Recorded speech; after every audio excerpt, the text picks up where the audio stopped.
निरंकारी राजपिता जी समस्त मानवता के प्रश्नों का निवारण कर रहे हैं, उनकी उत्कंठा को शांत कर रहे हैं। किसी भी तरह का संशय, किसी भी तरह की कोई बात अगर अंतर्मन में जागृत हो रही है तो उसका समाधान बता रहे हैं। सत्संगत, क्या हमने भी कभी प्रश्न किया? सत्संगत श्रीमद्भगवद गीता तो कहती है कि तद्विद्धि प्रणिपातेन परिप्रश्नेन सेवया उपदेक्षन्ति ज्ञानिना ज्ञानी तत्वदर्शिना, कि आप प्रश्न करें, तत्ववेता के महात्मा के सम्मुख प्रश्न करें। मन की शंका है उसको निवारण करने के लिए अगर चुप रह गए तो फिर वो अंदर मन में ही वो एक बात बढ़ती चली जाएगी। निवारण करना जरूरी है। सत्संगत, पुरातन काल से प्रश्न होते चले आए हैं। मुंडकोपनिषद के अंदर दर्ज है, शौनक जी ने अंगिरस ऋषि से प्रश्न किया, कस्मिन्न भगवो विज्ञाते सर्वमिदं विज्ञातम भवतीति। हे भगवान, कोई ऐसी वस्तु मुझे बताइए जिसको जान करके किसी अन्य वस्तु को जानने की आवश्यकता न रहे। प्रश्न किया गया और उसका समाधान दिया गया। सत्संगत, पराविद्या अपराविद्या के रूप में अगले श्लोकों में वो बताया गया। पराविद्या अपराविद्या, पराविद्या ये ब्रह्म विद्या जो आज सदगुरु माता जी प्रदान कर रहे हैं। अपराविद्या ये विज्ञान जिसमें हम कहीं ना कहीं उलझन में आ जाते हैं।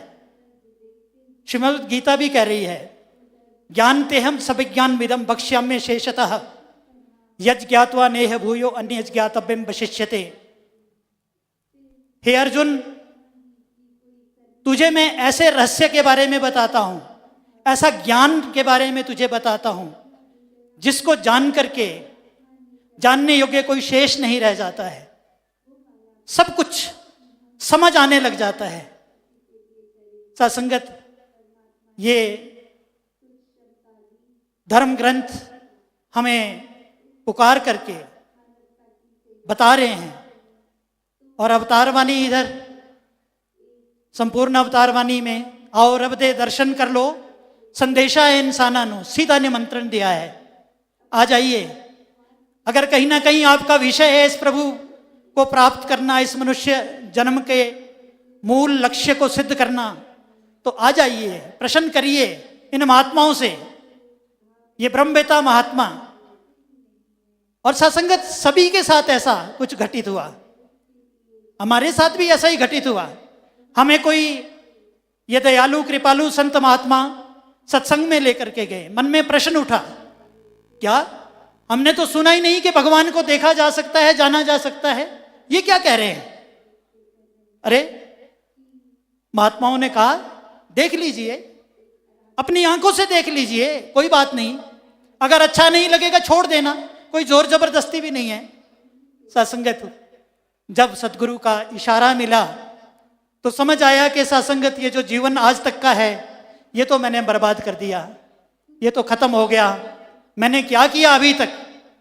और उसके बाद फिर सत्संगत, जैसे आप देख रहे हैं, ये दीवाने भगत सदगुरु माता जी के कहाँ जम्मू कश्मीर, कहाँ हिमाचल के कोने कोने से एकत्रित हो गए हैं, उपस्थित हैं, ये समझने के लिए कि सदगुरु माता जी अभी तो नाव समुद्र में क्या जाने क्या होए, अभी हम इस मनुष्य जन्म में रह करके विचर रहे हैं। आप कृपा करो, आपने ये सत्य की दात तो दे दी। ये जो सर्वोपरि रहस्य श्रीमद्भगवद गीता में कहा गया है, राज्य विद्या राज्य गुह्यम पवित्रमिदम उत्तमम प्रत्यक्षावगमम सुसुखम कर्तुम अव्ययम। विद्याओं में सर्वोपरि विद्या, रहस्यों में सर्वोपरि रहस्य, सबसे पवित्र वस्तु, प्रत्यक्ष फल देने वाला ये निराकार पारब्रह्म परमेश्वर, इसके साथ साक्षात्कार तो करवा दिया। कहीं ऐसा ना हो कि माया की चकाचौंध में, इस भौतिकता की चकाचौंध में हम इधर उधर हो जाएं। बिनु सत्संग विवेक ना होई, राम कृपा बिन सुलभ न सोई। इसलिए ये संत महात्मा दौड़ दौड़ करके इन संगतों में उपस्थित होकर के सदगुरु माता जी का आप संत महात्माओं का आशीर्वाद प्राप्त करते हैं। दास पर भी ऐसी कृपा दृष्टि आपने बना करके रखें कि जैसा जीवन आप जी बनाना चाहते हैं, चलाना चाहते हैं, उसी दिशा में बढ़ते हुए दास आप जी के आशीर्वादों का पात्र बना रहे। प्रेम से बोलिए धन निरंकार जी।